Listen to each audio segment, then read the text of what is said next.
Baik, Bapak Ibu, selamat pagi. Selamat pagi, Ibu. Selamat pagi, Bu. Kita Pagi, Bu. boleh mulai? Boleh, Ibu.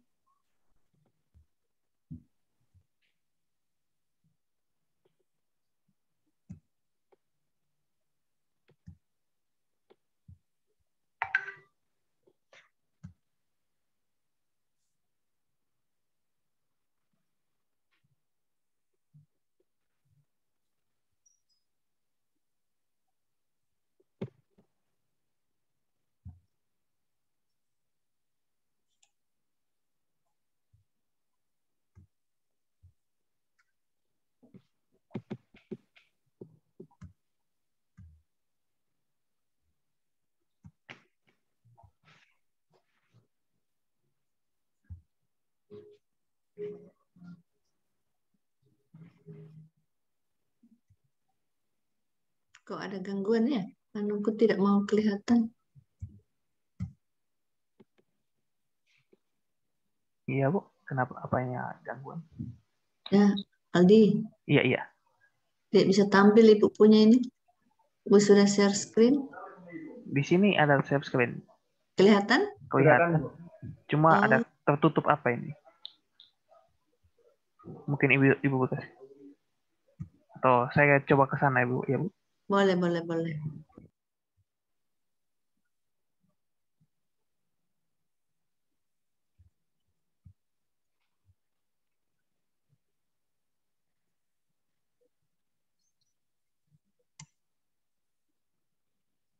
Maaf ya adik-adik, ada gangguan teknis sedikit.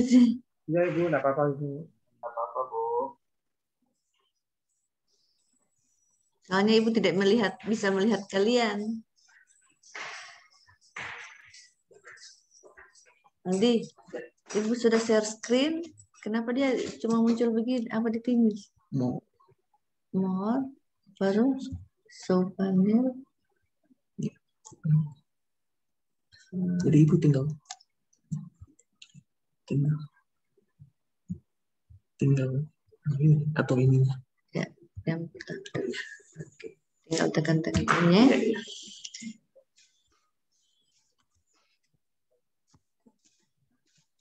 Oke, baik Bapak Ibu yang saya hormati. Assalamualaikum warahmatullahi wabarakatuh. Selamat pagi dan salam sejahtera untuk kita sekalian. Selamat pagi, Ibu. Puji dan syukur kita panjatkan kehadirat Tuhan karena masih diperkenankan berjumpa pada pagi hari ini melakukan aktivitas.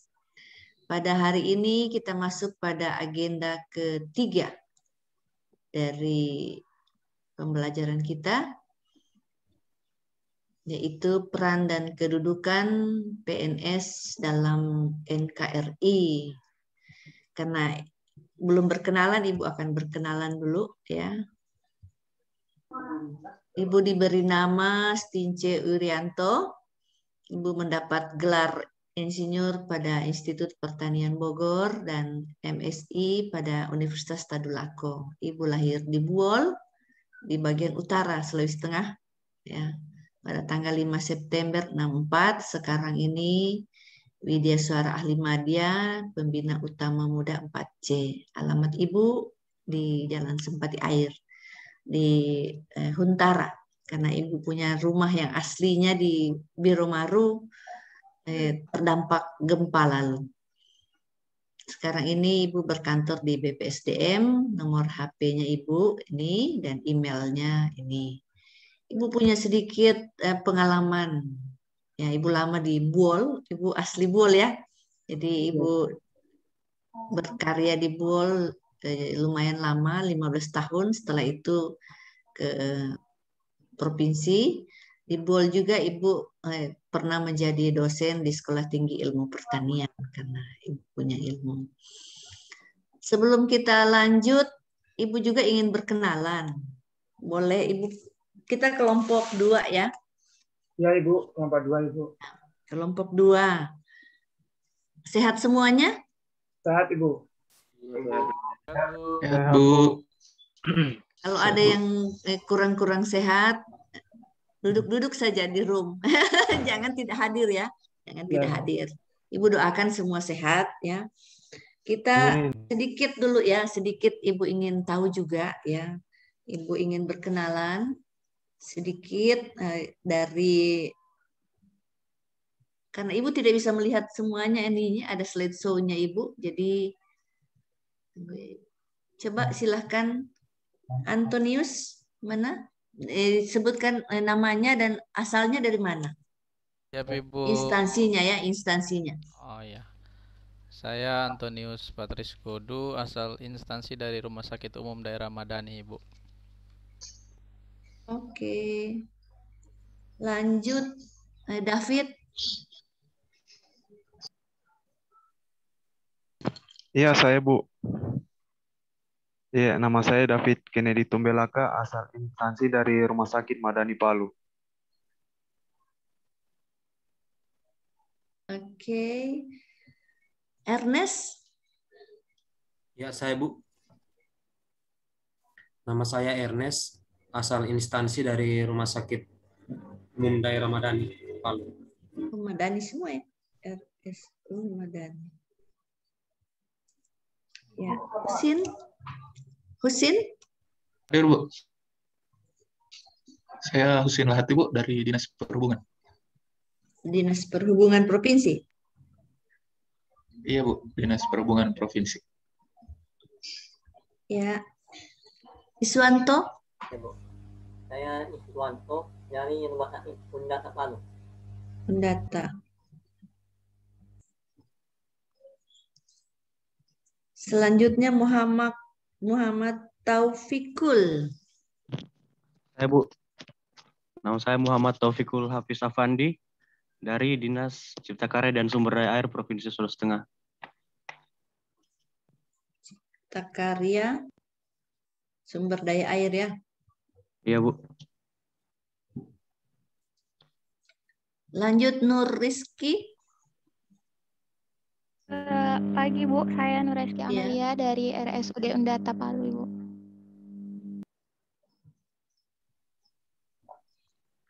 Randi.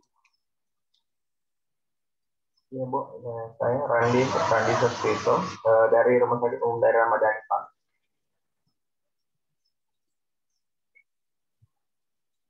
Oke, lantas Putu Prabalaksana. Ya Ibu, nama saya Ya. Putu Prabalaksana, asal instansi Rumah Sakit Umum Undata Palu, Ibu. Yang terakhir Wahyu Akbar Syam. Selamat pagi Bu, saya Wahyu Ya, Syam, asal instansi dari Rumah Sakit Umum Daerah Undata Palu. Oke, terima kasih. Sepintas Ibu sudah mengenal.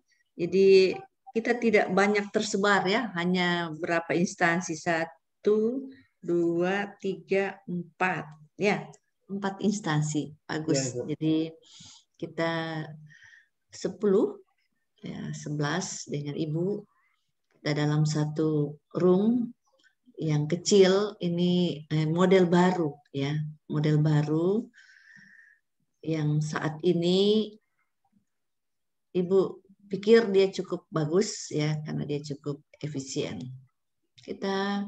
Waktu kita 2 jam ya, 90 menit, tidak lama ya. Ibu bilang wah 90 menit itu cepat sekali, jadi kita menggunakan waktu sebaik mungkin. Oke. Kita tidak perlu berlama-lama berkenalan, Ibu sudah tahu semuanya, Ibu sudah lihat di nama-nama dan Ibu sudah mengetahui asal instansi. Lihat selanjutnya bahwa dasar kebijakan kenapa Latsar ini dilaksanakan. Nah, kita lihat di sini ya. Bisa kelihatan slide Ibu ya? Oke. Yang kita lihat di agenda 3 ini, di mana ada pelayanan publik, ada POG dan ada manajemen ASN. Ya, diharapkan dari agenda 3 ini, ya ini harapan. Dan harus kita realisasikan. Kita dapatkan isu, ya. kita dapatkan isu yang ada di instansi. Saya panggil adik-adik ya, karena ibu rasa paling tua di sini. Yang ada di instansi adik-adik semua, ya. Apa yang menjadi isu, ya. Di analisis isu kontemporer di agenda 1 sudah menemukan isu semuanya? Sudah Ibu, sudah Ibu. Ya. Sudah dibahas dengan mentor? Sudah Ibu. Semuanya? Ya Ibu, sudah. Sudah, ya. Sudah fix ya. Jadi kita ini sudah melaju sekarang. Karena kalau kita masih mencari isu agak lama. Tetapi yang ingin Ibu sampaikan bahwa isu yang diangkat itu terkait 1, 2, atau ketiganya. Ya, dari agenda 3 ini.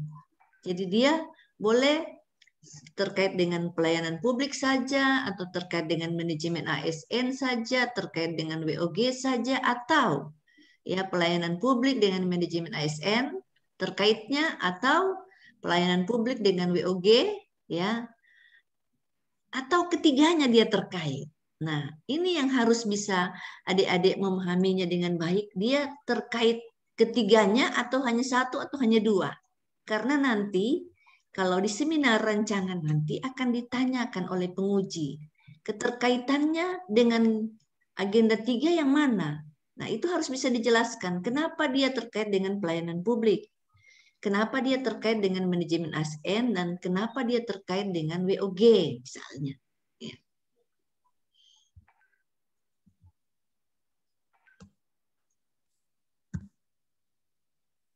Nah, ini model sekarang ya, model sistem Latsar yang ada sekarang sudah sedikit berubah ya, sudah sedikit berubah dari yang lalu karena klasikal ya. Kalau klasikal lain rasanya dan distance learning juga lain rasanya. Jadi tetapi intinya bahwa ada input peserta ya, ada proses dan ada output. Nah, output yang diharapkan bahwa setelah mengikuti pelatihan dasar ini, adik-adik akan menjadi PNS yang profesional ya dan berkarakter. Jadi profesional dan memiliki karakter itu yang paling penting.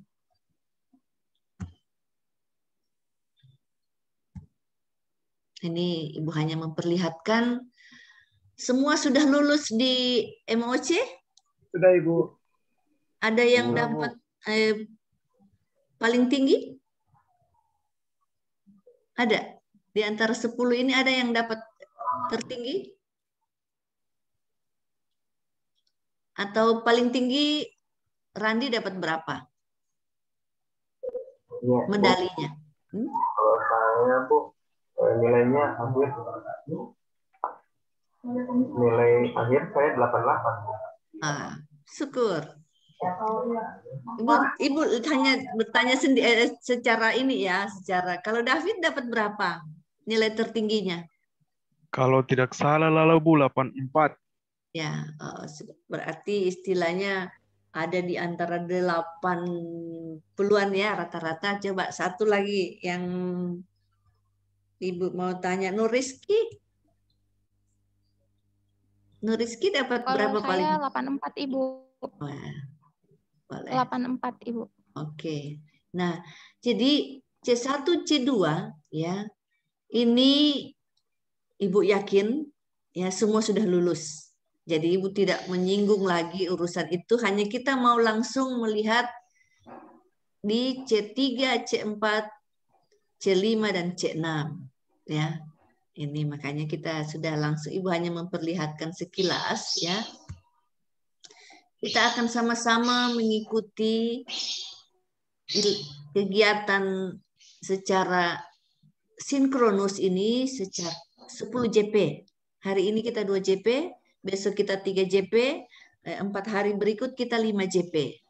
Nah, 3 kali pertemuan. Dan 24 JP itu asinkronusnya. Jadi di asinkronus nanti ada tugas-tugas yang akan Ibu sampaikan, kita akan kerjakan dan kita akan sama-sama memaparkan nantinya.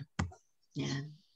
Ibu sekilas saja memperlihatkan bagaimana taksonomi Bloom, ya, ini menurut yang telah disesuaikan oleh Anderson, bahwa di mana kita memulai bagaimana menerapkan ya apa yang sudah didapatkan dari MOC.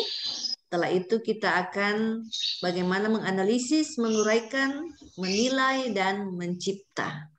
Ibu hanya sekilas mengulang kembali ya sebelum kita masuk pada materi. Nah, lihat begitu banyak ya. Begitu banyak yang ingin dicapai ya khususnya untuk pelayanan publik. Oh ya, kita sepakat bahwa bahasa Indonesia mengatakan, biasanya orang mengatakan publik, tetapi yang benar adalah publik ya. Bahasa Indonesia yang benar adalah publik. Jadi biasanya kan keseleo lidah publik ya, padahal publik itu bahasa Inggrisnya, tetapi bahasa Indonesianya menjadi publik. Sehingga kita sepakat kita menyampaikannya bahwa pelayanan publik. Nah, di sini konsep pelayanan publik sudah didapat atau adik-adik sudah membacanya di MOC. Nah, pola pikir juga dan praktek. Praktek ini nanti kita lihat kalau kita memiliki waktu, kita akan melakukan praktek di akhir ya, nantinya. Diharapkan adik-adik di sini tahu ya, tahu dan memahami apa itu pelayanan publik ya. Mampu menerapkan etiket dalam pelaksanaan pelayanan publik ya. Mampu menganalisis pelayanan publik, mampu mengevaluasi pelayanan publik di instansinya, memiliki gagasan, ini yang penting ya, memiliki gagasan. Di dalam analisis isu kontemporer sudah ada gagasan yang dibuat? Sudah. Sudah? Sudah. Oh, sudah ada. Oke, jadi sudah lebih mudah Ibu menyampaikan materinya karena sudah ada gagasan.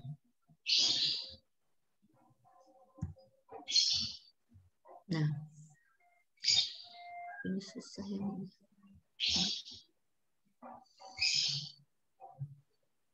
pada sesi pertama ini Ibu ingin mereview ya, mereview sedikit apa yang sudah diperoleh di MOC ya tentang pelayanan publik. Nah, kita lihat di sini. Ini pelayanan publik. Masyarakat banyak mengatakan kami mau pelayanan murah ya. Karena kami rakyat miskin, maunya gratis, murah ya. Kami mau pelayanan bermutu ya. Dia mau murah tapi juga mau yang bermutu. Nah, kami mau manajemen pelayanan yang transparan. Ya, jadi itu semua keinginan publik yang mau bagaimana pelayanan publik itu bisa mereka nikmati. Nah, coba komentar dulu, ya.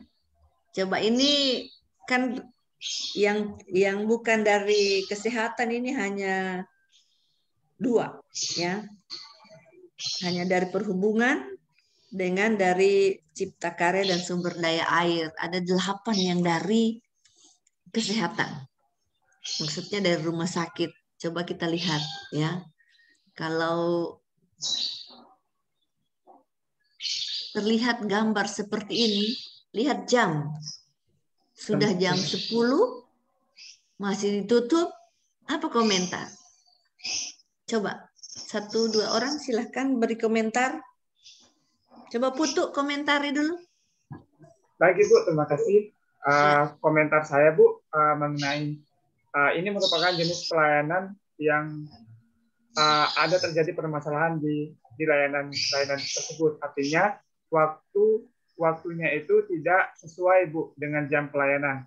Karena jam 10 tapi pelayanan masih tutup, sedangkan pasien-pasien itu sudah menunggu di ruang tunggu seperti itu. Jadi komentar dari saya, ya Bu, komentar dari saya itu artinya dalam hal ini di puskesmas ini Bu ya, di puskesmas itu berarti pelayanannya masih kurang Bu dari segi disiplin waktu. Kemudian yang kedua itu tidak memberikan pelayanan yang optimal kepada pasiennya karena pasien sudah menunggu lama dan belum ada juga petugas maupun yang lainnya yang sudah stay di pelayanan. Seperti itu komentar dari saya. Oke. Satu lagi komentar dari Husin Disbun. Dinas Perhubungan. Coba yang dari luar kesehatan dulu komen. Bu, kasih Bu. Ya. Coba komen. Apa komentarmu? Kalau saya lihatnya kurang. Halo? Iya, silakan. Kedengaran Bu? Oh ya. Kedengaran. Komentar saya dari gambar ini Bu, kurang baiknya pelayanan yang ada di puskesmas karena tidak sesuai jadwal kerja yang mereka tentukan. Jadwal pelayanannya kan seharusnya mulai jam 9. Nah, sudah ada pasien yang menunggu, jadi tidak sesuai dengan pelayanan yang sudah mereka rencanakan. Efeknya itu tidak terpenuhinya pelayanan yang bermutu. Jadi masyarakat kurang puas dengan pelayanan yang di sini karena kurang disiplinnya. Terima kasih Bu. Iya, terima kasih. Dan Ibu juga punya pengalaman loh. Ibu punya pengalaman pribadi ya. Memang karena sekitar kurang lebih 3 minggu lalu ya, 3 minggu lalu memang di hari Minggu ya, di hari Minggu. Tetapi karena hari Minggu Ibu punya bisul besar ini di telinga, ini sudah sembuh, baru masih ada salep-salep dikasih. Jadi waktu sudah mau pecah ya, Ibu punya ipar sampaikan, ayo kita ke UGD saja ya, supaya bisa teratasi, jangan dia pecah nanti tidak bersih dan bisa tambah infeksi ya. Karena Ibu punya kelainan kecil bahwa bawaan lahir ada lubang di atas telinga, dekat telinga sini, sehingga itu bisa waktu kecil pernah infeksi, dan setelah ini 50 tahun dia kambuh kembali. Jadi dengan semangat 45 karena sudah nyut-nyut ini ya, sudah mengkilat ya, baru dia meradang kan. Ibu ke Undata. Maaf ya yang dari Undata. Ibu tidak menyinggung siapa ya. Ibu dari Undata. Ya, Ibu ke Undata tapi memang hari Minggu. Ya. Ke UGD. Kata dokter, aduh, harus diperiksa lab. Ya.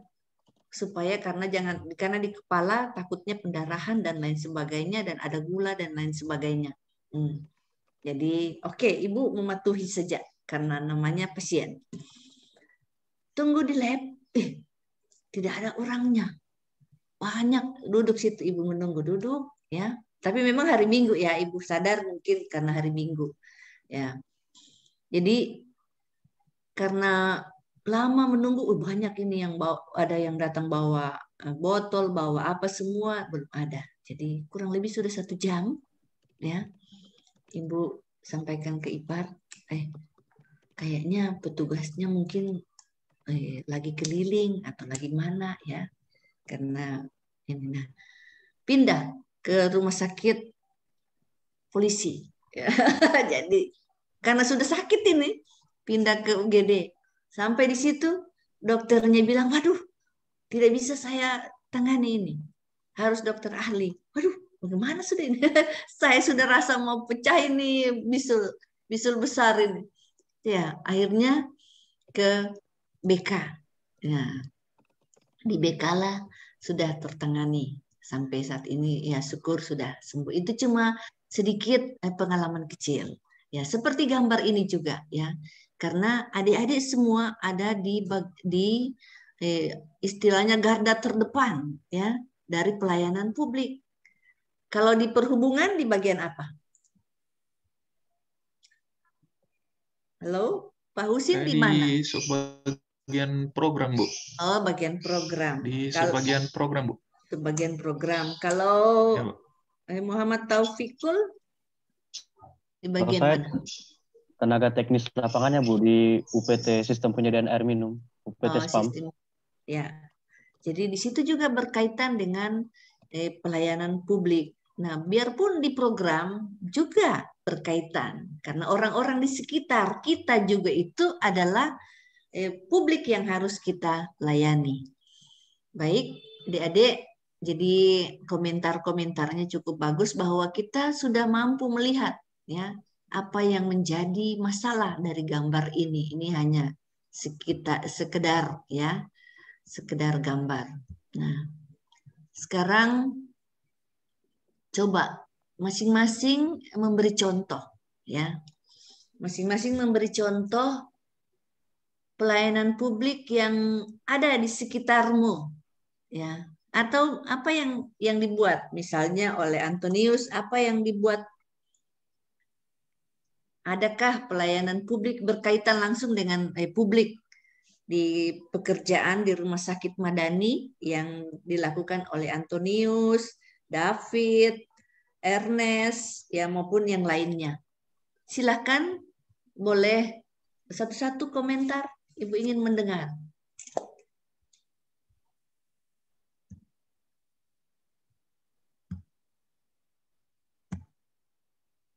Silakan. Coba Antonius dulu memberi contoh pelayanan publik yang dilakukan atau yang ada di sekitar. Kalau yang dilakukan, Bu, contoh paling dekat sama saya sendiri karena kebetulan saya di UGD, di Rumah Sakit Madani. Iya. Ya, sering ini, Bu, biasanya karena kami kekurangan tenaga. Kalau lagi rame-ramenya pasien memang sering dapat keluhan kalau pelayanannya kurang atau apa, soalnya untuk tenaga perawatnya biasa kalau satu kali shift malam cuman berempat, sedangkan pasiennya rame kayak gitu-gitu. Ibu biasanya sering dapat keluhan penanganan juga karena ada juga yang masuk, kita kan kategorikan per penyakit ya, maksudnya dilihat dari kegawat daruratan dulu kan ya. Kita kategorikan kalau memang masih bisa di zona merah, zona hijau ya kita kalau masuk bersama, ataupun mereka yang hijau duluan terus tiba-tiba datang lagi yang agak sedikit gawat. Yang merah? Ya, yang merah atau yang kuning biasanya kita dahulukan yang merah. Ya, itu biasanya ke masyarakatnya itu kalau yang masih awam kurang paham, Bu. Biasanya kita dimarah-marah seperti itu. Saya sudah datang duluan, tidak dilayani. Ya. Itu sudah yang sering. Datang terlambat langsung dilayani, biasanya begitu. Nah, itu harus diberi pengertian ya. Makanya sebaiknya misalnya ada keterangan yang bisa dibaca oleh pasien, misalnya ada di dinding ada apa gitu ya, bahwa yang merah ini penyakit yang begini, yang hijau penyakit yang begini. Ya, oke, lanjut sekarang kalau menurut David contoh pelayanan. Kalau tadi Antonius ya, bahwa pelayanan di UGD. Iya, kalau saya mungkin Ibu dari tempat dinasku di Ruang Sawo, Bu. Di apa? Di Ruang Sawo di Rumah Sakit Madani. Iya. Iya. Di situ saya memberikan pelayanan pada pasien, Bu, pasien jiwa. Pelayanan pasien jiwa di Ruang Sawo. Iya, Rumah Sakit Madani. Ya.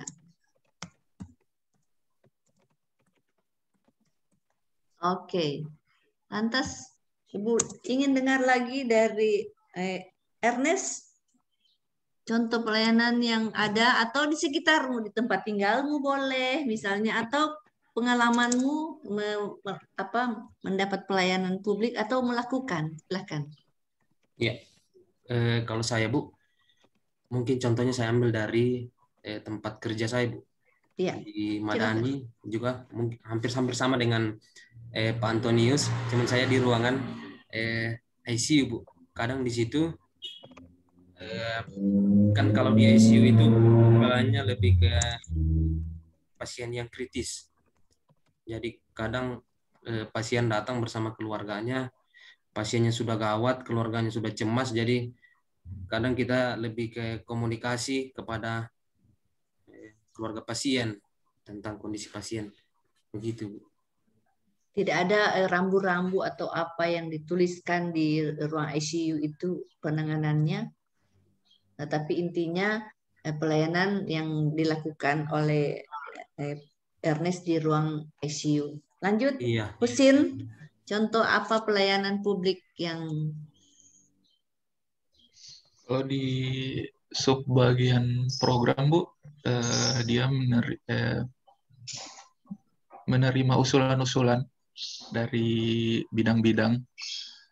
Terus dia ada juga yang menanyakan posisi anggaran itu berada di subkegiatan apa, harusnya di subkegiatan apa, besaran harga satuannya.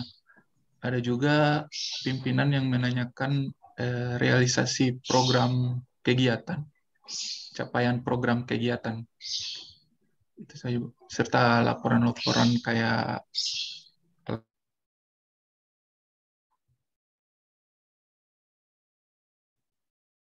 Iya, bisa Ibu gitu, pelayanan program kegiatan? Oh iya, Bu. Bisa, Bu. Mencakup ya. Iya, Bu. Bisa, Bu. Oke. Kalau Iswanto? Saya kebetulan dari farmasi, jadi pelayanan publik yang saya lakukan sehari-hari, pelayanan resep pasien. Pelayanan apa? Resep. Pelayanan resep. Kurang jelas mic-nya, Pak. Pelayanan resep. Pelayanan resep. Ya. Oh iya. Oke. Pelayanan resep ya pasiennya. Ya. Karena di bagian farmasi atau berarti di apoteknya. Ya.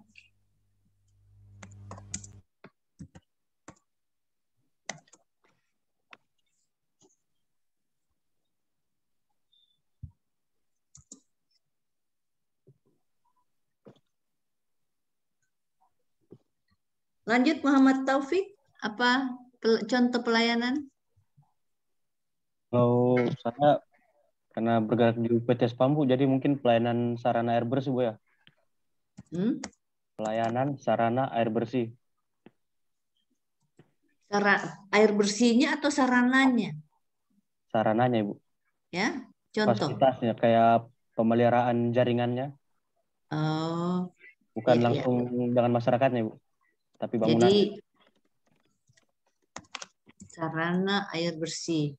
Ya, itu yang Ibu perlu ini ya, maksudnya supaya dia menjadi lebih fokus dan lebih jelas untuk kita semua. Ya, siap, Bu. Ya, makasih. Lantas Nur Rizky? Kalau saya sendiri di instalasi rehab medik berhubungan langsung dengan pasien, misalnya melakukan terapi, Bu, pada pasien.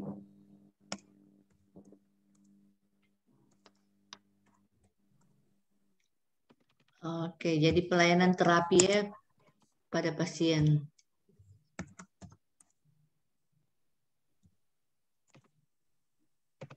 Kalau Randi, apa contoh? Ya, iya siap, Bu. Kalau saya sih sebenarnya kalau untuk berkaitan dengan pekerjaan, saya sama dengan David, Bu, di ruangan jiwa, di ruangan sawo, ruangan atur jiwa sawo. Bagaimana? Kalau saya sama seperti David, Bu, sama di ruangan sawo di Madani. Oh, ya, iya. Ya, cuma terkadang ada kejadian-kejadian itu yang pernah saya lihat dalam hal pelayanan. Dengar, Bu? Iya, dengar. Dalam hal pelayanan ini ya, pada saat pandemi ini ya, sebetulnya masih banyak keluarga pasien itu yang mengantar pasien atau yang menjenguk itu tidak mematuhi protokol kesehatan, seperti tidak memakai masker, membawa anak kecil, di mana di rumah sakit itu kan sendiri resiko infeksinya besar. Oke. Jadi kalau Randi intinya juga sama ya, di Madani di pelayanan pasien jiwa. Ya. Selanjutnya Putu. Ya, Ibu. Panggilan Putu saja ya, Ibu panggil Putu saja, terlalu panjang namamu. Ya. Ya Ibu, Putu saja Ibu. Ya. Kalau saya Bu, kebetulan saya juga melakukan pelayanan langsung kepada pasien, yaitu tugas saya di bagian transfusi darah Bu, pelayanan darah. Jadi melakukan pelayanan transfusi darah pada pasien, gitu Bu. Pelayanan transfusi darah pada pasien.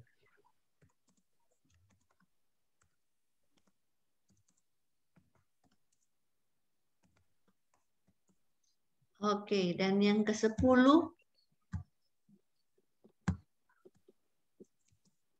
Ya. Wahyu, silahkan ya. Wahyu.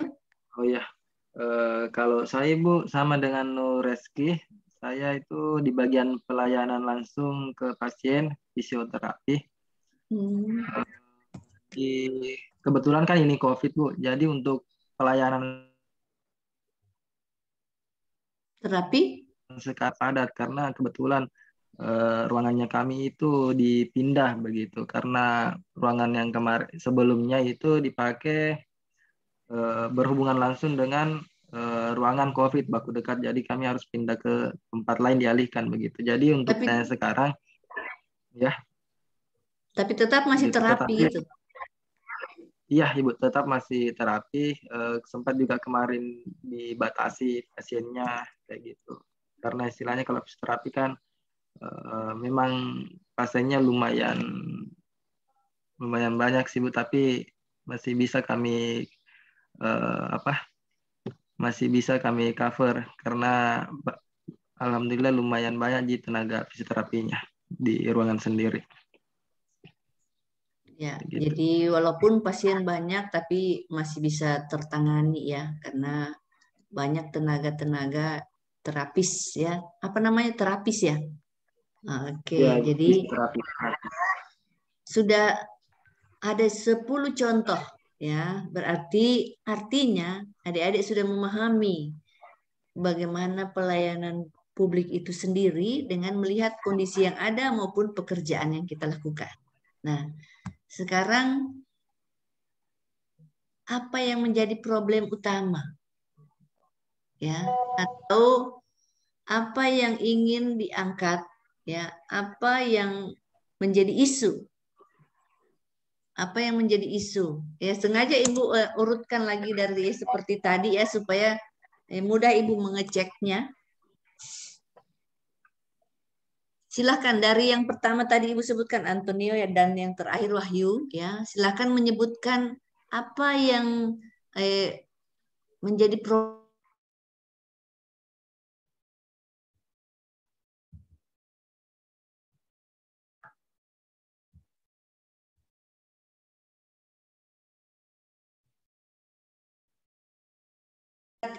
sebutkan dulu isu yang akan diangkat.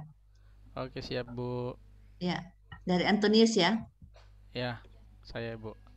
Kalau saya kemarin kebetulan kan kita di UGD umum nih, diterima juga kalau untuk pasien jiwa juga masuknya di situ lewat umum sama jiwa pelayanan lewat UGD yang sama. Jadi saya lebih fokus ke untuk ngambil ke jiwanya Ibu. Jadi isu kemarin yang saya mau coba angkat karena saya lihat soal biasanya keluarga pasien jiwa itu agak kurang paham dengan SOP khususnya untuk pasien baru masuk. Jadi di situ judul yang saya ambil isunya itu tentang kurangnya pemahaman keluarga pasien jiwa yang baru masuk, khususnya yang kontak pertama di ruangan IGD jiwa terkait SOP di ruangan perawatan jiwa. Kurangnya pemahaman keluarga pasien ya.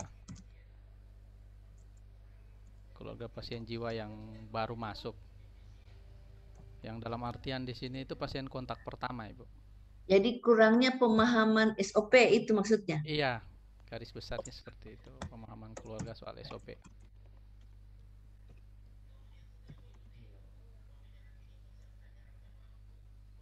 Kurangnya pemahaman, sini. Ya, di belakang itu ya, pemahaman pasien. Jadi kurangnya pemahaman keluarga pasien jiwa tentang SOP. Iya, terkait SOP di ruangan perawatan jiwa.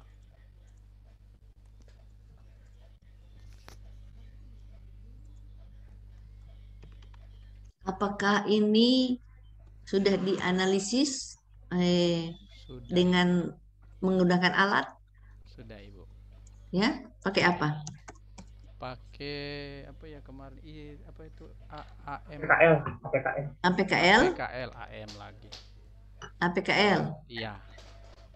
Pakai APKL. Ada 3 isu yang mau saya angkat, cuman ini yang dapat nilai tertinggi mutlak. Ya. Jadi terus pakai sudah dibikinkan juga apa itu namanya causal map. Ya, fishbone-nya. Iya, sudah. Tapi kemarin saya cuma pakai metode causal map saja. Ibu. Causal map sama saja. Ya. Nah, terus sebab sudah akibat. Analisa keterkaitan kemarin di agenda 2 sudah semua. Sudah ada nilai-nilainya. Iya, dengan dia punya tahapan. Sudah ada kegiatan, sudah ada tahapan, dan sudah ada keterkaitan dengan nilai-nilai. Iya, siap sudah, Bu. Kalau dia isu demikian, ya, di agenda 3 dia masuk terkait dengan apa ini? Terkait di mana? Pelayanan publik. Kalau ya? Ini pelayanan publik. Pelayanan publik. Iya, Ibu. Tidak ada WOG-nya? Ada WOG-nya juga, Ibu. Karena ada salah satu kegiatanku itu yang menyangkut tentang konsultasi, koordinasi dengan pihak mentor ya, dengan mentor sama kepala ruangan. Manajemen ASN-nya ada terkait tidak? Manajemen ASN kemarin kayaknya enggak masuk, saya enggak masukkan itu, Ibu. Ya? Pembuatan leaflet kayaknya, Ibu, karena saya ada mau bikin pakai medianya. Kalau SOP ini sudah ada kan? SOP ada memang. Ya. Kalau di ruangan sudah ada memang. Tinggal modifikasi kemarin, apa namanya itu ya, Ibu, inovasi yang coba saya bikin media leaflet untuk lebih mempermudah dalam menyampaikan itu. Itu kayaknya masuk dalam manajemen ASN kemarin, Bu. Oke. Ya. Sengaja Ibu sedikit ini ya, kita sedikit menggali ya, supaya isu yang diangkat itu bisa dipahami dengan baik. Siap. Oke, lanjut David, apa isu yang diangkat atau problem utama yang diangkat? Iya, Bu. Yang isu yang saya angkat itu, Ibu, kurangnya komunikasi terapeutik saat kajian baru di ruang SAWA Rumah Sakit Madani. Kurang efektifnya komunikasi terapeutik saat pengkajian pasien baru di ruang SAWA Rumah Sakit Madani. Kurang efektifnya komunikasi terapeutik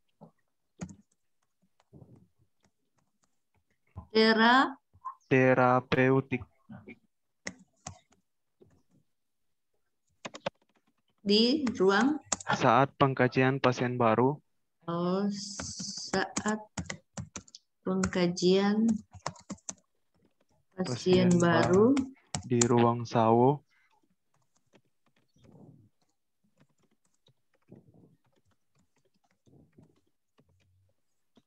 Rumah Sakit Madani. Ya, itu nanti ditambah ya. Ya, Bu. Jadi kurang efektifnya komunikasi, ya. Kenapa kurang efektifnya, ya? Nanti kita akan lihat ya di sini apa masalahnya dan apa sebabnya, atau boleh sekaligus ya, sekaligus saja kita cerita supaya dari pertama tadi, dari Antonius dulu, supaya kita tidak lagi satu-satu di sini, ya. Kalau Antonius tadi Ibu belum ini ya, kita lihat di sini ya, di slide Ibu sedikit ini masalahnya apa dan penyebabnya apa. Coba, kurangnya pemahaman keluarga pasien jiwa tentang SOP di ruang perawatan jiwa. Tadi kita balik lagi dulu ya. Apa masalahnya? Antonius? Masalahnya ada 4 di sini yang saya ambil, Bu. Iya. Sebut. Yang pertama saya ambil dari faktor perawatnya. Pengalaman pribadi itu kalau dari faktor perawat itu biasanya kita sering lupa menyampaikan karena biasanya saat bersamaan itu kita juga menangani pasien yang baru masuk biasanya gelisah sekali. Terus juga ada pasien gawat darurat lain yang masuk. Jadi biasanya kita bukan mengabaikan tapi lupa menyampaikan. Ya itu dari faktornya perawat. Kemudian ada juga dari faktor keluarga sendiri. Akibatnya? Ya, akibatnya biasanya itu keluarga pasien tidak tidak dapat informasi yang jelas soal bagaimana nanti kalau sudah di ruangan perawatan jiwa itu apa yang terjadi di sana. Nanti kami yang disalahkan di depan biasanya seperti itu. Iya. Oke, sekarang kita menuju yang kedua, David ya, sekaligus ya, supaya kita tidak balik-balik ya. Kurang efektifnya komunikasi terapeutik saat pengkajian pasien baru di ruang SAWO ya. Kita melihat ini kan kurang efektif dia menjadi isu. Ini isu yang diangkat ya. Iya, Bu. Nah, jadi di sini apa sebenarnya yang menjadi masalah dan penyebabnya? Iya, kalau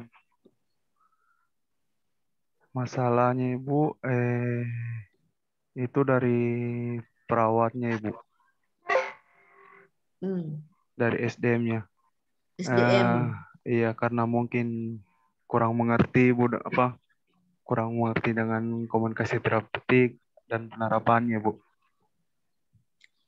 Jadi memang ada tenaga-tenaga khusus yang memahami ini. Tidak, Bu. Mungkin kan ini kan sudah dipelajari, Bu, dari kuliah. Oh iya. Iya, kemungkinan mungkin sudah lupa atau bagaimana pas di tempat kerja. Jadi mungkin itu, Bu, sangkat masalahnya. Akibatnya karena ini apa akibatnya? Akibatnya kalau dari saya, Bu, komunikasi terapeutik itu mengakibatkan pelayanan pengkajian pasien baru itu, Bu, tidak jadi efektif, Ibu, karena keluarga pasien jadi tidak jujur, Ibu, kalau kita kurang komunikasi. Sembarang saja dia bilang. Iya, begitu Bu. Maksudnya. Iya, kadang ada yang putus obat tidak mengaku putus obat. Oh, padahal datang so gelisah. Iya, datang gelisah. Datang iya, sudah berteriak-teriak. Iya, Bu. Iya. Jadi lanjut kita lihat yang ketiga. Ernest, apa isu yang diangkat? Isu saja yang diangkat supaya tidak usah terlalu berpikir jauh. Karena kita punya waktu tidak terlalu banyak.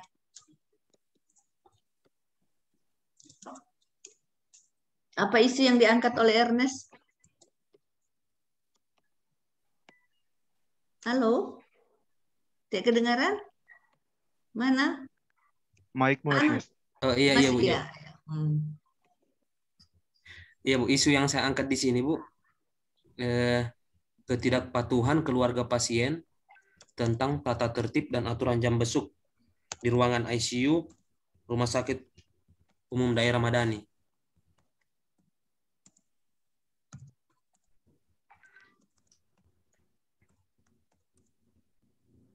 Tentang tata tertib dan aturan jam besuk.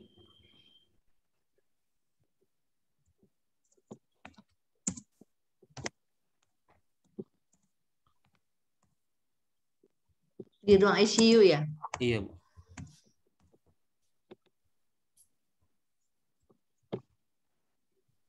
Akibat dari isu ini apa? Atau apa yang menjadi masalah dan apa yang menjadi penyebabnya? Kalau penyebabnya ini Bu, kalau menurut saya khususnya kita di ruangan ICU sana kurangnya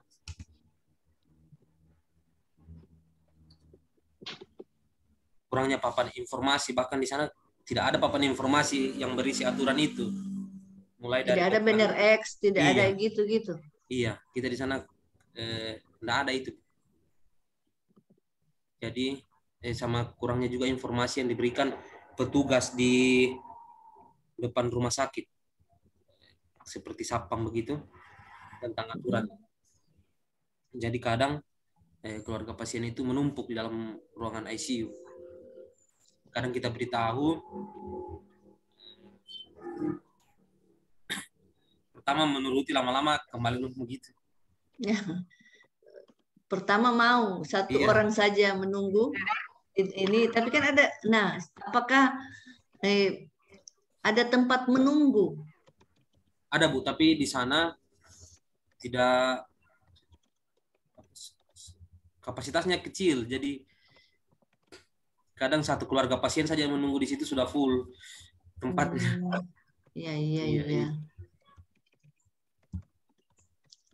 Dan akibatnya mengganggu tidak pasien lain.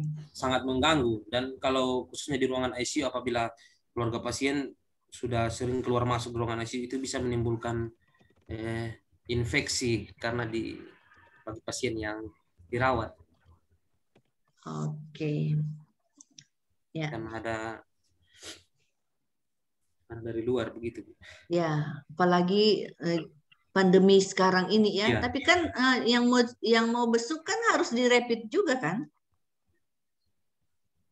Di Madani. Tidak. Ya, tidak. Iya. Tidak direpit. Iya. Oh, tapi tidak bisa dibesuk, bisa? Kalau untuk di bagian COVID tidak bisa. Tapi kan ada dua ICU di sana, Bu. Ada ICU mini untuk COVID, ada juga ICU untuk pasien biasa. Jadi kalau ini Ibu kasih contoh ya, contoh di Samaritan ya, contoh di Samaritan karena kebetulan adiknya Ibu pernah dirawat di Samaritan.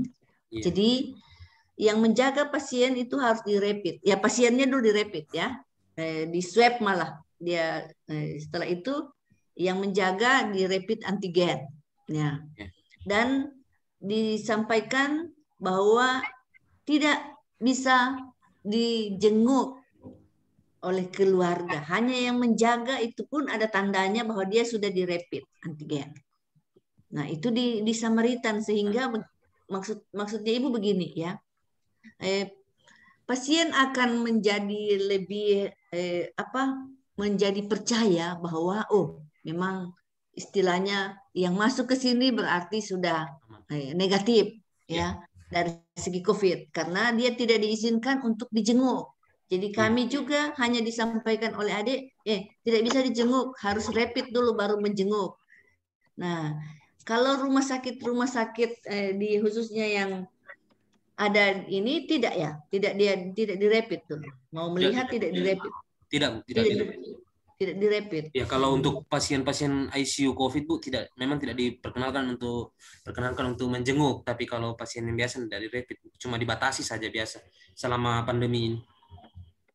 Kalau di Samaritan tidak diizinkan. Hanya penjaga yang boleh ada di dalam yang sudah dirapid. Itu pengalamannya adiknya Ibu ya. Nah, jadi pengalamannya Ibu juga di BK ya, di BK yang mau menjaga itu dirapid juga. Ya, dirapid juga. Jadi kalau di situ tidak. Tidak. Kebetulan juga ini ICU-nya baru dibuka kan, baru COVID ini sudah mulai berkurang, jadi ICU-nya itu dibuka menjadi 2. Oh, ya. Sebelumnya kan semuanya sudah jadi perawatan COVID, cuman ini sudah dibagi 2. Oke, jadi ini menjadi isu ya, isu sudah kan ada dianalisis dengan pakai apa? Alat apa dipakai? Ini Bu, APKL dan causal map. Oke. Karena nanti ditanya oleh penguji, ya apa alat yang digunakan? Ya, kenapa menggunakan APKL? Oke, nanti sebentar Ibu tanya di salah satu. Jadi lanjut, Husen. Ya Bu, saya Bu. Ya. Isu yang saya angkat itu kurang maksimal pengumpulan bahan-bahan usulan program kegiatan Bu. Kurang maksimal pengumpulan bahan-bahan usulan program kegiatan. Bahan-bahan. Usulan program kegiatan.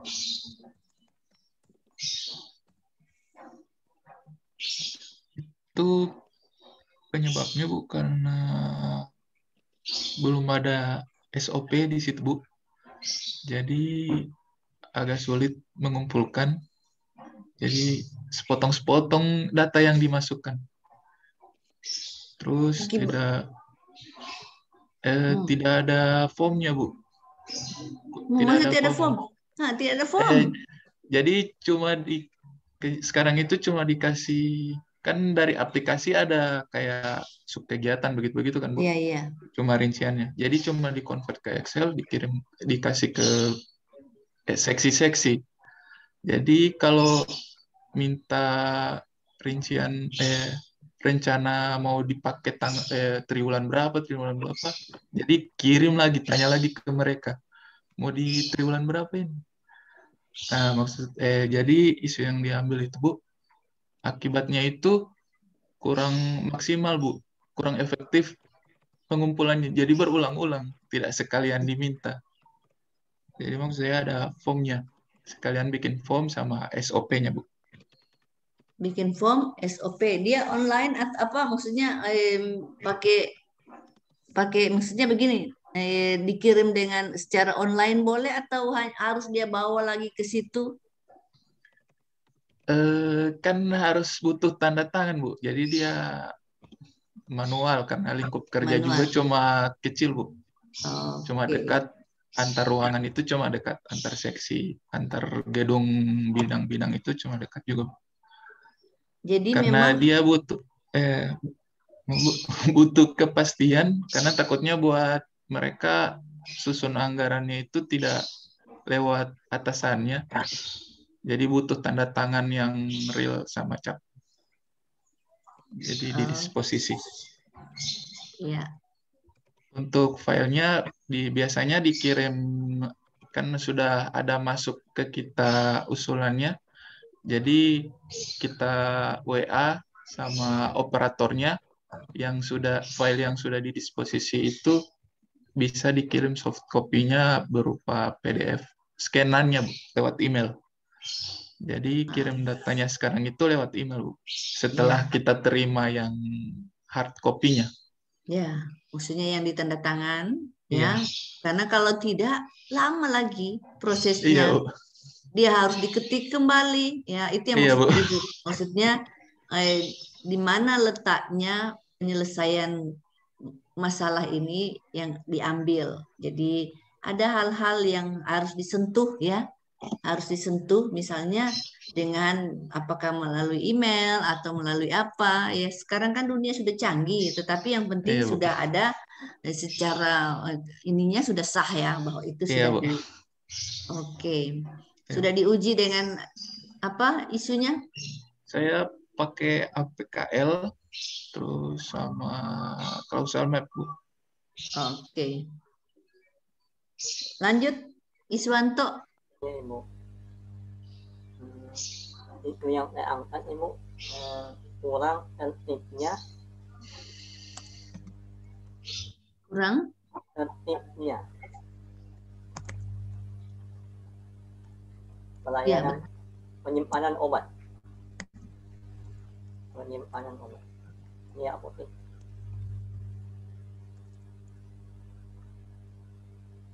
Penyimpanan obat. Ini apotek. Ini penyebabnya Ibu karena pendataan obat yang belum sesuai standar Ibu. Sama penambahan obat. Ada obat yang kadang memiliki satu obat memiliki 3 tingkatan. Iya. Sama pendataan ruangan yang belum maksimal, agak berjauhan Ibu. Jadi akibatnya karena memperlambat proses pelayanan Ibu. Dan anak terjadi kesalahan dalam pengambilan obat. Di Undata belum berlaku kalau obat itu misalnya ya, ada ibu pernah ini, jadi waktu pasien ada di poli ya, dokter menuliskan resep itu resepnya itu sudah langsung master kirim ke apotik, tidak begitu? Iya, Bu. Masih manual? Iya, Ibu, manual Ibu. Masih manual. Iya, Pak Putih. Belum secanggih itu. Iya, Ibu, masih manual. Kok yang jadi masalah penyimpanan? Iya, Ibu. Penyimpanan obatnya masih agak tergabung nih, Bu. Antara obat-obat oral, obat minum, sama obat-obat injeksi. Karena ada lalu ya peserta latsar juga di Undata di apotik ya, dia memilah-milah, dia bikin jalan tidak program itu programnya atau masih jalan? Apa judulnya kemarin?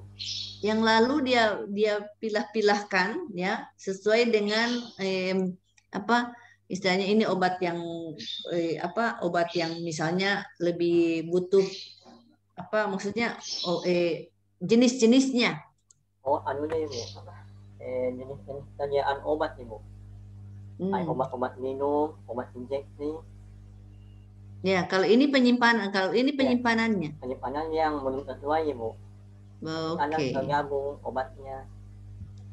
Jadi akibatnya pelayanan menjadi lambat. Sama anak terjadi kesalahan pengambilan obat. Ya, terjadi kesalahan, wah itu gawat sekali itu. Iya, Ibu, bahaya. Lanjut, Muhammad Taufik saja dipanggil ya. Apa panggilanmu? Hafiz, Bu, bisa juga. Oh, Hafiz ya. Kalau isu saya yaitu, Bu, kurangnya data hasil survei lapangan.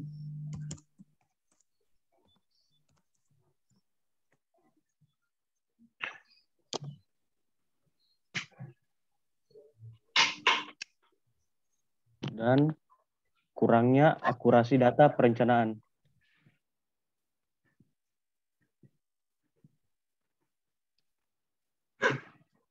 Bukankah kurangnya akurasi ini akibat kurangnya hasil survei? Bukan begitu? Ibu tanya. Iya, begitu. Makanya berhubungan dia sebenarnya judulnya. Jadi data hasil survei yang kurang berimbas ke perencanaan yang kurang akurat, Bu. Berimbas lagi ke pengawasannya lagi nanti, Bu, pelaksanaannya. Jadi kurangnya akurasi data perencanaan. Iya. Maksudnya Ibu begini, isumu itu apa akibatnya? Coba kita lihat dulu akibatnya.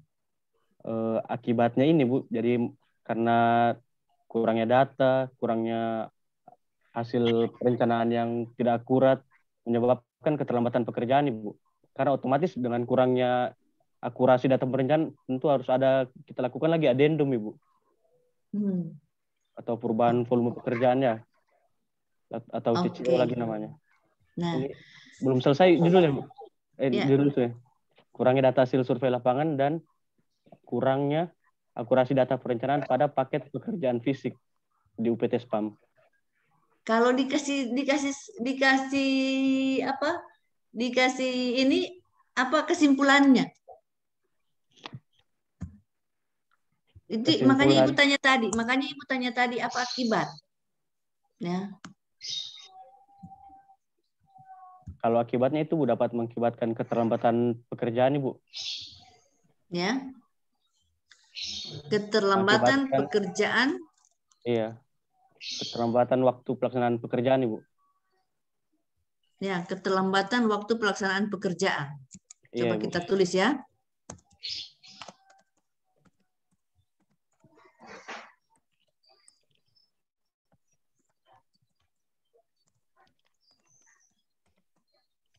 Apalagi habis di perencanaan apa kata-kata yang kurang tadi? Panjang sekali anumu. Kurangnya data pekerjaan fisik, data perencanaan pada paket pekerjaan fisik di UPT SPAM. Pada paket pekerjaan fisik.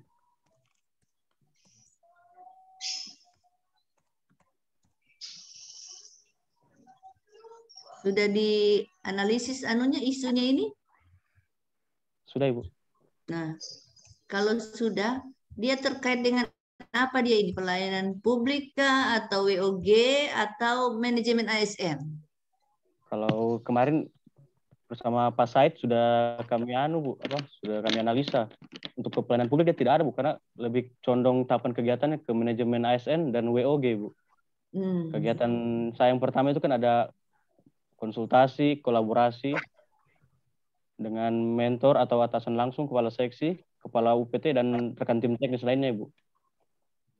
Kemudian ada kegiatan yang kedua itu karena kurangnya untuk melaksanakan pekerjaan tahun ini kan otomatis dibukukan data pekerjaan sebelumnya, Bu, ya.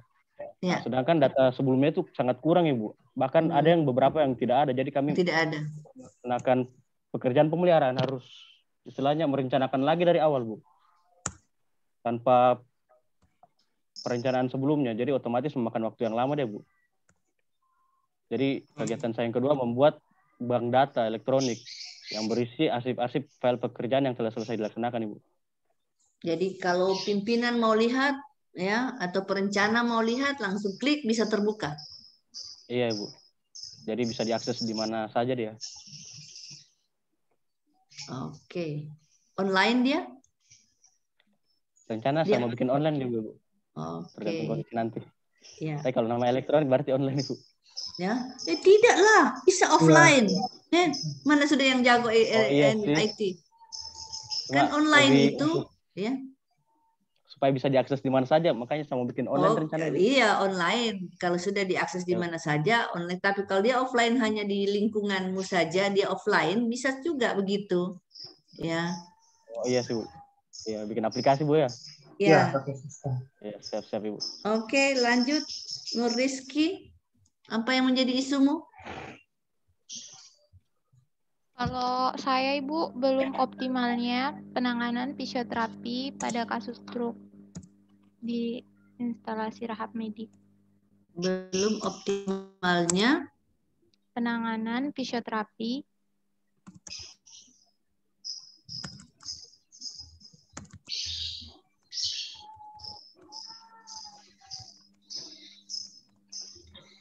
pasien stroke. Iya, Ibu. Di instalasi Rahab Medik.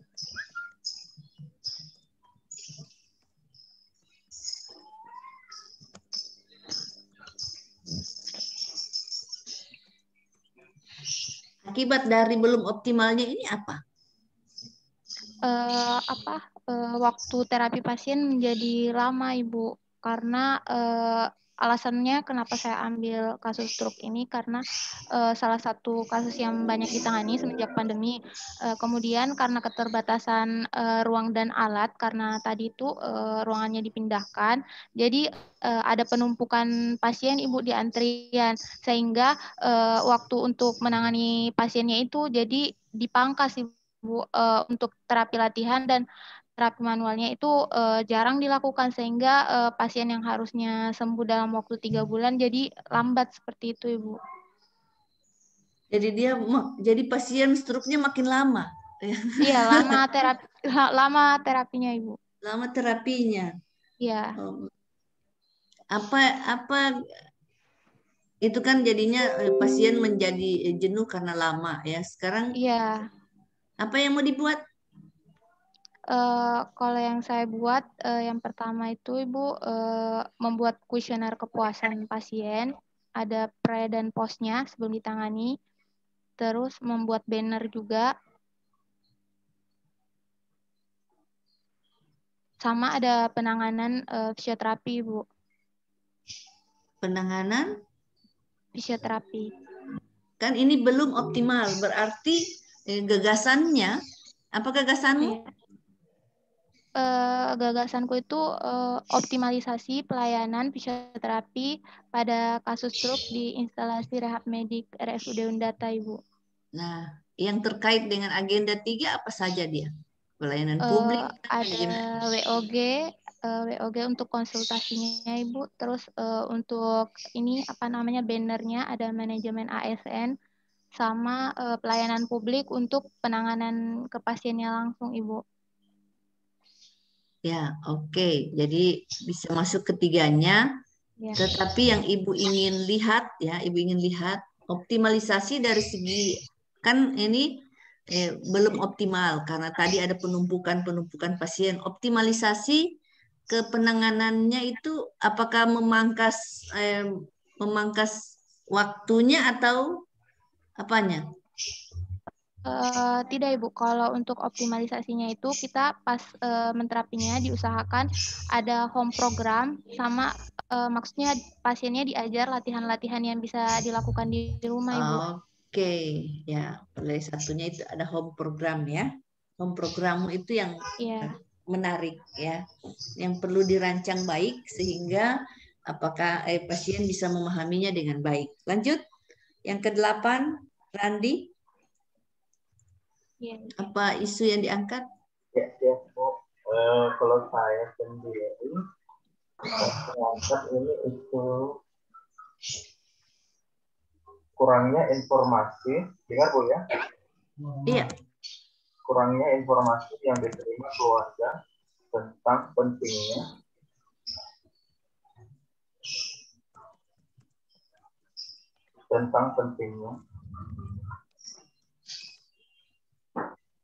pemberian tindakan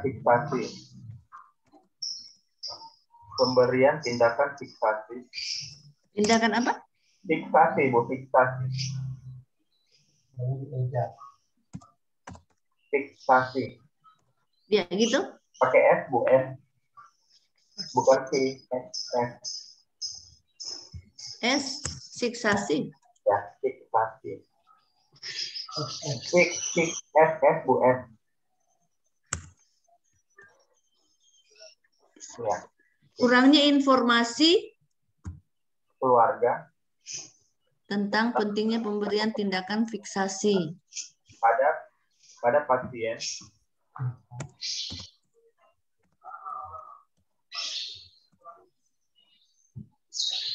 apa gagasanmu kebuat? Pada pasien ini Bu, pasien jiwa akut. Oh, jiwa akut. Ya.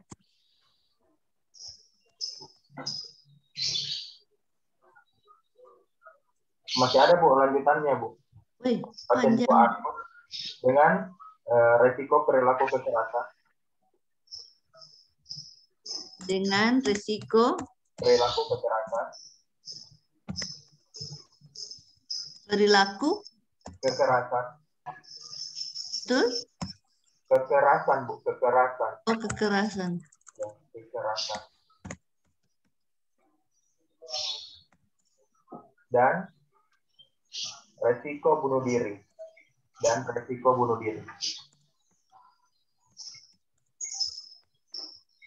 Sudah dianalisis dengan apa dia? Sudah saya analisis menggunakan dengan metode APKL, Bu. Gua tak pakai kemarin APKL dengan Yasin, pernah disuruh coba sama Ibu dulu. Menggunakan 2. Ya, oke. Sebenarnya untuk menentukan akibat isu ini apa? Akibatnya apa? Banyak yang bunuh diri. Tidak, Bu. Ini kan lebih ke pemberian informasi kepada keluarga. Nah, jadi di dalam hal ini, dalam isu yang saya angkat ini kan ada penerimaan pasien baru dan ada juga pasien yang berulang. Untuk pasien jiwa, jadi keluarganya itu Bu, kadang kalau untuk pasien baru sendiri, kadang ada yang menolak Bu, tindakan fiksasi kan. Ya, sedangkan ini yang saya angkat ini sangat beresiko untuk pasiennya. Karena bisa terjadi cedera fisik, kontak dengan pasien lainnya, maupun petugas sendiri, Bu. Pasien jiwa akut. Ya, karena dia jiwa akut ya, kadang-kadang bisa ngamuk ya. Ya, ngamuk, Bu. Mengumpulkan RPK, resiko perilaku kekerasan. Begitu pula dengan untuk resiko bunuh diri, Bu, yang RBD. Jadi, kalau yang RBD sendiri itu pasiennya ini kan lebih cenderung ke depresi. Depresi ini sehingga dia ada keinginan untuk bunuh diri, untuk mencelakai diri, begitu Bu. Jadi itu perlu diberikan informasi yang lebih.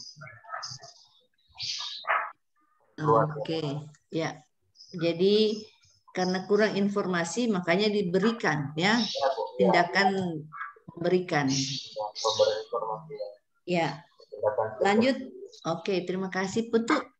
Silakan. Ada ini apa? Unmute. Maaf Ibu, ya. Isu yang saya angkat yaitu kurang maksimalnya pelayanan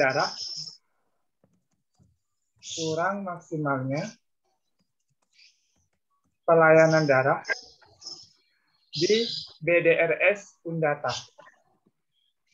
Di BDRS Bu, BDRS itu Bank Darah Rumah Sakit Undata. Oh. Ya, BDRS, B dia Bu, BDRS Undata.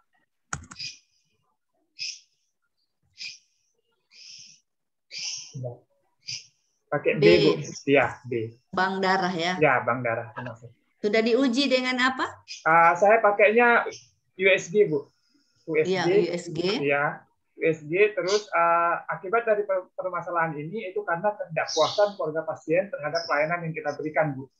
Terus penyebabnya itu karena belum adanya media informasi tentang stok darah, alur pelayanan yang belum disosialisasikan, belum banyak yang tahu, sehingga banyak keluarga pasien biasanya itu bolak-balik Bu dari bank darah ke ruang perawatan lagi karena masalah tentang permintaan untuk form darah yang tidak terisi, ada yang kurang seperti itu. Jadi saya rencananya mau membuat alur pelayanan banner seperti itu Bu untuk kejelasan, kemudian dengan memberikan sosialisasi juga ke perawatan sama media informasi stok darah Bu, media informasi stok darah, dan juga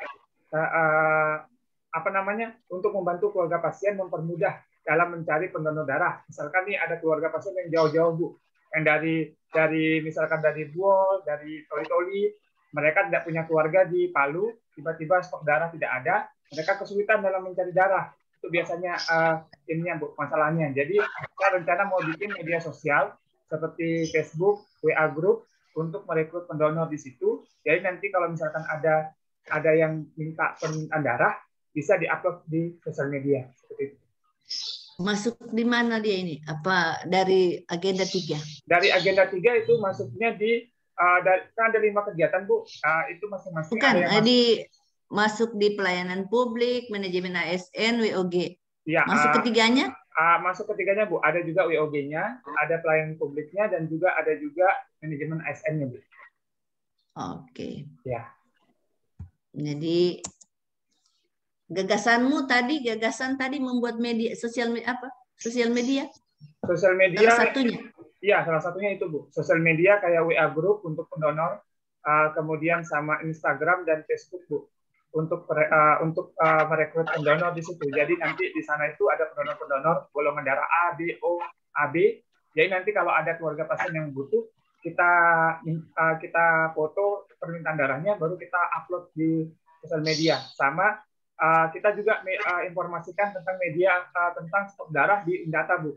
Misalkan stok darah hari ini kita update terus setiap hari berapa stok darah di Undata seperti itu Bu. Jadi ada transparansi di sana. Iya. Terima kasih. Iya, sama-sama Bu. Terakhir Wahyu. Ya Bu. Kita sampai jam berapa? Ya, silakan. 10 menit lagi Bu. Iya. Ya Bu, untuk isu yang saya angkat yaitu belum optimalnya pelayanan fisioterapi pada kasus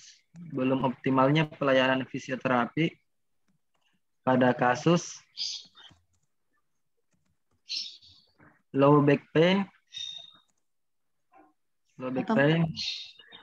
Kasusnya apa? Low back pain atau bisa disingkat juga LBP Bu, LBP. Di instalasi rehab medik RS Undata.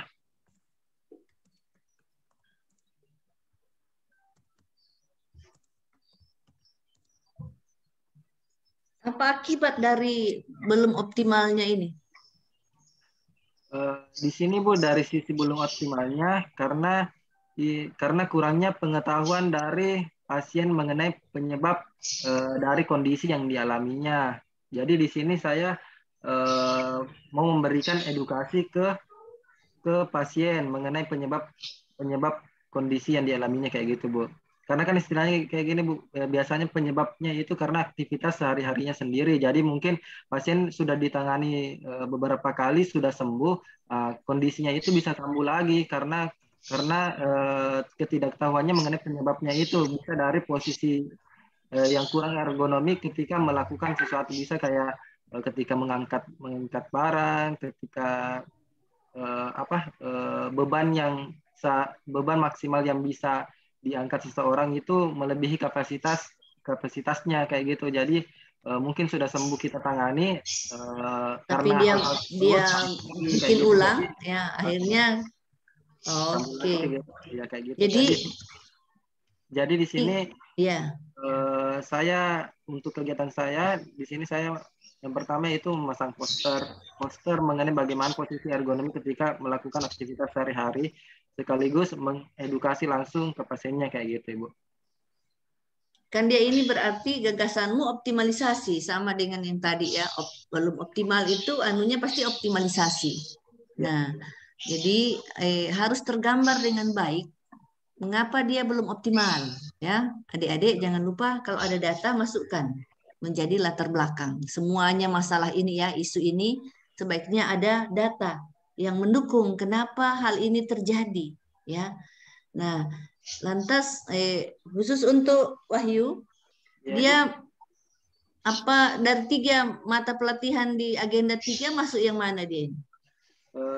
Ketiganya atau 2 atau 1? 3 WOG ada, pelayanan publik sama manajemen ASN.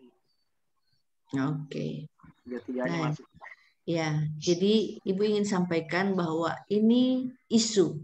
Isu itu artinya ya hal-hal yang menjadi permasalahan yang selalu dibicarakan orang ya atau yang berkaitan dengan yang menerima pelayanan. Nah, di pelayanan publik ya intinya bagaimana tadi Ibu sudah perlihatkan ya, mereka membutuhkan transparansi, membutuhkan pelayanan murah, membutuhkan banyak hal. Jadi kadang-kadang katanya kalau pasien BPJS ya itu tidak terlalu diperhatikan. Biasanya ini kan pemikiran masyarakat, tetapi perubahan itu sekarang Ibu bertanya ya. Kalau kita mau merubah image masyarakat tentang kalau dia BPJS tidak terlayani dengan baik, itu yang bisa merubah siapa? Pak Antonius, siapa yang bisa merubah image itu?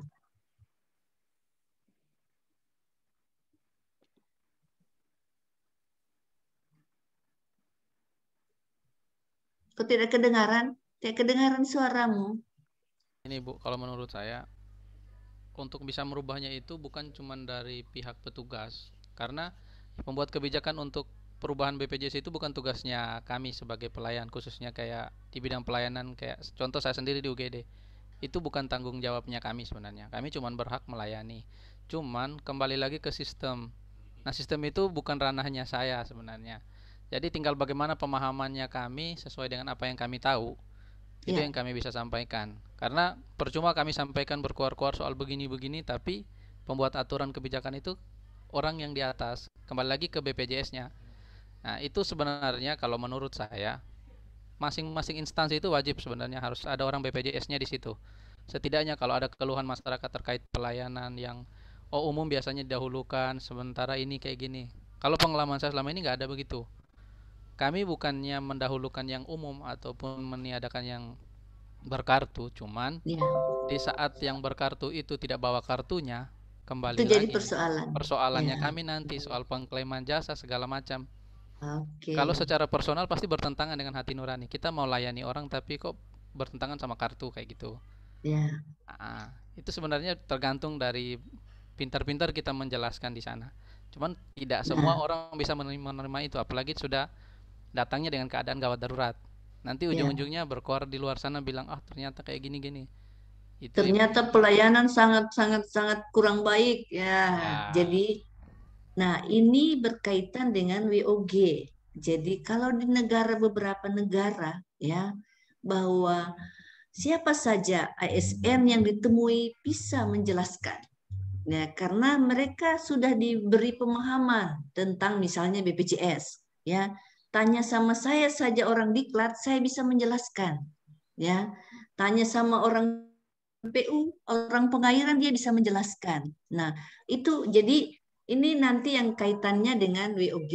Tetapi bagaimana intinya pelayanan publik ini bisa dirasakan oleh masyarakat bahwa ASN itu memang pelayan publik, ya. Bersyukur adik-adik bisa terangkat menjadi CPNS karena dengan persaingan yang cukup ketat dan bisa menjadi CPNS, ya. Mudah-mudahan dalam waktu dekat sudah bisa hilang C-nya dengan adanya Latsar ini bisa sertifikatnya bisa menghilangkan C yang di depan. Amin. Semoga ya. Amin. Nah, amin. Karena waktu kita sudah, tetapi intinya semua sudah bisa memahami apa yang menjadi contoh-contoh pelayanan, ya, contoh-contoh pelayanan publik, ya, apa yang menjadi masalah atau menjadi isu, ya, dan tadi sudah menyebutkan yang menjadi penyebabnya apa dan akibat dari tidak terselesaikannya masalah itu, akibatnya ya banyak, ya, keterlambatan segala macam. Nah, kita melihat sekilas saja Ibu hanya mengulas, ya, di pelayanan publik itu ada prinsipnya. Ada beberapa prinsip pelayanan publik, sedikit Ibu ulas bahwa kesederhanaan, ya. Prosedur pelayanan publik tidak berbelit-belit, ya, mudah dipahami. Misalnya bikin X banner, dia tidak berbelit-belit, penuh tulisan, tetapi misalnya ada simbol-simbol dengan kata-kata yang mudah dipahami, ya, dan mudah dilaksanakan, ya. Atau misalnya ada juga kejelasan, ya, kejelasan persyaratan teknisnya, misalnya administrasi pakai BPJS ini harus disiapkan, sudah jelas, ya. Begitu juga bagaimana siapa yang bertanggung jawab atau unit kerja pejabat yang berwenang bertanggung jawab dan memberikan pelayanan dan menyelesaikan keluhan, misalnya, ya, keluhan air di Huntap, ya, Huntap Merah Putih atau Huntara Merah Putih macet, siapa yang menanganinya? Ya, itu jelas, ya. Nah, kalau ada dia mengeluarkan biaya, ya, misalnya BPJS harus ada berbiaya atau hal-hal lain, itu rincian biayanya jelas dan tata cara pembayarannya juga jelas di mana harus dibayar. Nah, kepastian waktu sangat penting, kepastian waktu dalam pelaksanaan pelayanan publik dapat diselesaikan dalam kurun waktu tertentu. Banyak yang mengangkat belum optimal, artinya, ya, masih terlalu panjang waktu yang dibutuhkan sehingga dia belum optimal. Nah, akurasi produk pelayanan yang diterima itu diterima dengan benar, tepat, dan sah, ya. Ini hal-hal tadi, ya, harus ada tanda tangan. Oke, secara dia harus legal bahwa dia harus ditandatangani oleh pimpinan, oleh atasan atau oleh yang membuat hal tersebut, ya. Keamanan penting juga di dalam prinsip pelayanan. Jadi proses produk pelayanan publik memberikan rasa aman dan kepastian hukum, ya. Jadi ini sangat penting dan Ibu ingin juga menjelaskan sedikit, ya.